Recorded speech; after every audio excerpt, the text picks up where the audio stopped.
নমস্কাৰ টাইমিটিলৈ স্বাগতম জনাইছো মহিমাক্ষী নিখা অতি ভয়ংকৰ হৈ পৰিছে বান পৰিস্থিতি আৰু একাংশ ৰাইজে বানপীড়িত ৰাইজে এতিয়া উত্তপ্ত পৰিস্থিতিৰ সৃষ্টি কৰিছে কিয়নো চৰকাৰী বিদ্যালয়ে তেওঁলোকক আশ্ৰয় ল'ব দিয়া নাই যেহেতু তেওঁলোকৰ আশ্ৰয়স্থল নোহোৱা হৈ পৰিছে তাৰ পিছতো চৰকাৰী বিদ্যালয়ত আশ্ৰয় ল'বলৈ নিদিয়া ঘটনা এতিয়া হাহাকাৰ কৰিছে উত্তপ্ত পৰিস্থিতিৰ সৃষ্টি কৰিছে একাংশ বানপীড়িত লোকে বানৰ মাজতে বানপীড়িতৰে প্ৰতিবাদ সাব্যস্ত কৰিছে চৰকাৰী বিদ্যালয়ত আশ্ৰয় ল'বলৈ নিদিয়াক লৈ এতিয়া উত্তপ্ত পৰিস্থিতিৰ সৃষ্টি হৈছে এফালে তেওঁলোকৰ বাসস্থান নোহোৱা হৈ গৈছে আনফালে আশ্ৰয় ল'বলৈ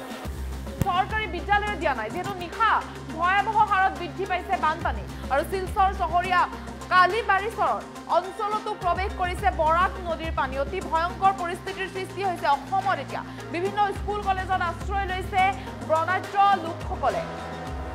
আৰু একাংশ বিদ্যালয়ত আশ্ৰয় ল'বলৈ নিদিয়াক লৈ এতিয়া চেণ্ট্ৰেল ৰোড এলেকাত উত্তপ্ত পৰিস্থিতিৰ সৃষ্টি হৈছে তেওঁলোকক আশ্ৰয় ল'ব দিয়া নাই শৰণাৰ্থীৰ ওপৰত প্ৰহাৰ কৰাৰ অভিযোগ উত্থাপন কৰা হৈছে এক উত্তপ্ত পৰিস্থিতিৰ সৃষ্টি হৈছে নিশাৰ ভাগতে হাহাকাৰ লাগিছে আশ্ৰয়স্থলৰ বাবে হাহাকাৰ অৱস্থাৰ সৃষ্টি হৈছে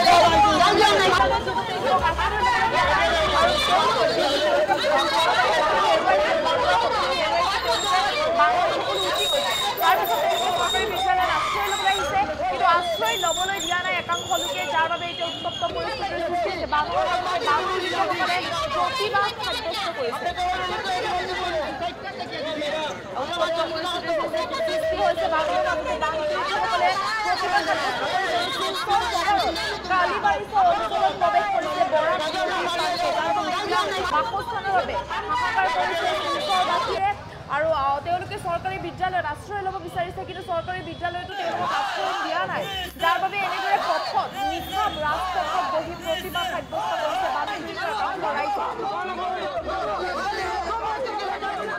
বানপীড়িত ৰাইজে প্ৰতিবাদ সাব্যস্ত কৰিছে নিশা ৰাজপথলৈ ওলাই তেওঁলোকৰ আশ্ৰয়স্থল নোহোৱা হৈ পৰিছে বানে সকলো উটুৱাই লৈ গৈছে যাৰ বাবে এতিয়া ৰাজপথত এনেদৰে ওলাই আহিছে একাংশ লোক প্ৰতিবাদ সাব্যস্ত কৰিছে তেওঁলোকে বৰষুণত তিতি প্ৰতিবাদ সাব্যস্ত কৰিছে একাংশ বানপীড়িত লোকে তেওঁলোকৰ আশ্ৰয়স্থল হেৰুৱাইছে যিটো বানে ভয়ংকৰ ৰূপ ধাৰণ কৰিছে বানৰ ভয়ংকৰ ৰূপত তেওঁলোকে বাসস্থান হেৰুৱাইছে আৰু তাৰ পিছত এতিয়া প্ৰতিবাদ সাব্যস্ত কৰিছে একাংশ বানপীড়িত লোকে হাজাৰ হাজাৰ লোক দেখিবলৈ পোৱা গৈছে হাজাৰ হাজাৰ লোক ওলাই আহিছে আৰু তেওঁলোকে প্ৰতিবাদ সাব্যস্ত কৰিছে কিয়নো তেওঁলোকক চৰকাৰী স্কুলত চৰকাৰী বিদ্যালয়ত তেওঁলোকক আশ্ৰয় ল'বলৈ দিয়া নাই যাৰ বাবে প্ৰতিবাদ সাব্যস্ত কৰিছে যিহেতু তেওঁলোকৰ আশ্ৰয়স্থল নোহোৱা হৈ পৰিল বানে সকলো উটুৱাই লৈ গ'ল বা বানে সকলো লৈ গ'ল ভাগি চিগি চুৰমাৰ কৰিলে তেওঁলোকৰ বাসস্থান বা বাসগৃহত যাৰ বাবে এতিয়া বানপীড়িত লোকসকলে প্ৰতিবাদ সাব্যস্ত কৰিবলগীয়া হৈছে তেওঁলোকৰ আশ্ৰয়স্থল নোহোৱা হৈ পৰিছে তেওঁলোকে ভাবিছিল যে এখন চৰকাৰী বিদ্যালয়ে তেওঁলোকে আশ্ৰয় ল'ব কিন্তু নিশাটো কটাবলৈতো তেওঁলোকৰ এতিয়া আশ্ৰয়স্থল নোহোৱা হৈ পৰিছে কাৰণ তেওঁলোকৰ চৰকাৰী বিদ্যালয়ত আশ্ৰয় ল'বৰ বাবে অনুমতি দিয়া নাই যাৰ বাবে এনেদৰে ৰাজপথতে এতিয়া বৰষুণৰ মাজতে বৰষুণত তিতিয়ে প্ৰতিবাদ সাব্যস্ত কৰিছে বৰষুণৰ মাজতে যিহেতু আশ্ৰয় তেওঁলোকে ক'ত নিশাটো ক'ত থাকিব সেইলৈ এতিয়া শংকিত হৈ পৰিছে বা আতংকিত হৈ পৰিছে আৰু যাৰ বাবে প্ৰতিবাদ সাব্যস্ত কৰিছে একাংশ বৃদ্ধ ৰাইজে বানপীড়িত ৰাইজে এনেদৰে প্ৰতিবাদ সাব্যস্ত কৰা দেখিবলৈ পোৱা গৈছে বানৰ মাজতে প্ৰতিবাদ সাব্যস্ত কৰিছে হাহাকাৰ পৰিস্থিতিৰ এক প্ৰকাৰৰ হাহাকাৰ পৰিস্থিতিৰ সৃষ্টি হৈছে যিহেতু বানত তেওঁলোকৰ সকলো উঠি ভাঙি গৈছে তেওঁলোকৰ ঘৰ দুৱাৰ সকলো ভাঙি চুৰমাৰ হৈ গৈছে বানে সকলো উটুৱাই লৈ গৈছে কিন্তু বানে উটুৱাই লৈ যোৱাৰ মাজতে তেওঁলোকে আজি প্ৰতিবাদ সাব্যস্ত কৰিব লগা পৰিস্থিতিৰ সৃষ্টি হৈছে কিন্তু তেওঁলোকৰ আশ্ৰয় কৰিছে তেওঁলোকে এখন চৰকাৰী বিদ্যালয়ত আশ্ৰয় ল'বলৈ গৈছিল কিন্তু চৰকাৰী বিদ্যালয়খনতো তেওঁলোকক আশ্ৰয় ল'বলৈ অনুমতি দিয়া নাই যাৰ বাবে এতিয়া তেওঁলোকে এনেদৰে নিশাই ৰাজপথত বৰষুণত তিতিয়ে প্ৰতিবাদ সাব্যস্ত কৰিবলগীয়া হৈছে যিহেতু বৰষুণ পৰি আছে নিশা ভয়ংকৰ হৈ পৰিছে অধিক ভয়ংকৰ হৈ পৰিছে অসমৰ পৰিস্থিতি আৰু যাৰ বাবে এতিয়া এনেদৰে একাংশ বানপীড়িত লোকে প্ৰতিবাদ সাব্যস্ত কৰা দেখিবলৈ পোৱা গৈছে মন্তব্য আছে মন্তব্য আগবঢ়াইছে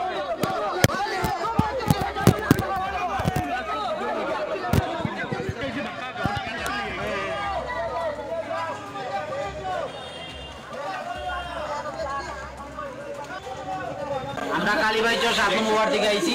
আমরা সব ছোট বাচ্চারা লই আইছি ভাই বোন মা বোন তারা সব লই আইলাম বিকাল 4টার সময় তারপরে আয়া চৌকিদাররা বলল আমরা স্কুল খুলে দেব চৌকিদাররা কইলো ডিসি পারমিশন ছাড়া আমরা খুলে দিতে পারতাম না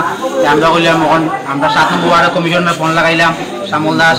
আমরা ফোন লাগানোর পরে তাইনে কইলো আমি পারমিশন লইয়া দেখি 1 ঘন্টা কইতে তাইনে আমরা 8টা বাজে গেছে তারপরে এখন প্রিন্সিপাল আইছে প্রিন্সিপাল আয়া আমরা স্কুল থেকে বাইরেও আমরা গেট তালা মার দিতাম তার মানে আমরা কিনা এখন গেট তালা মারি দিলে আমরা কই যাইতাম। আমরা 3টার থেকে এখানে আওয়াজ পাওয়া। কোন জায়গা থেকে আইছো? আমরা খালিবাড়ি শহর। কিটা হইছে জল? আমরা এখানে ফ্ল্যাট হইছে। আচ্ছা জল আমরা ঘর বাসেন না। হ্যাঁ আমরা বাচ্চা কাচ্চা লই এখানে আইছি 3টার থেকে এখানে আয়া পাওয়া। আমরা কই স্কুল খোলা হইতো না, ডিসি পারমিশন নাই, ডিসি পারমিশন দিলে পরে খুলবো, এর আগে খুলতাম আমরা গেট থেকে বার করে দেয়। তখন আমরা খবর পরীক্ষা চলে, এখন আমরা কিতা করতাম, আমরা বাচ্চা কাচ্চা কই লই দিতাম না, আমরা মরতাম খুব। খালিবাড়ি সরকিটা জল ঢুকে গেছে? জল ঢুকে গেছে, যখন যদি আপনি ইচ্ছা করলে দেখতে পারবা গিয়া দেখেন জল ঢুকছে কি না ঢুকছে। তারা এখনো খুলিয়ে দিছে না, তারা খুলিয়ে দিছে না, তারা না করে খুলতো না, তারা কই পারমিশন নাই। আমরা কইছে গেটের বাইরে, প্রিন্সিপাল কইছে গেটের বাইরে বাইরে করে গেট তালা মারতো আমরা। আমরা পুলিশ দিয়ে আমরা এটা দাইবো। এখন আমরা কি করতাম, আমরা যদি না আমরা এখানে জায়গা আমরা রোডের মধ্যে গিয়ে বইতাম, বাচ্চা কাচ্চা লইয়া মেইন রোডে বইতাম না, না বাইন্দা থাকবো স্কুলে। আর স্কুলে বাইন্দা থেকে বাইরে করে দিলাম, স্কুলে বাইন্দা কেমন তা মেইন রোডে গিয়ে বইমা বাচ্চা কাচ্চা গাড়ি বন্ধ।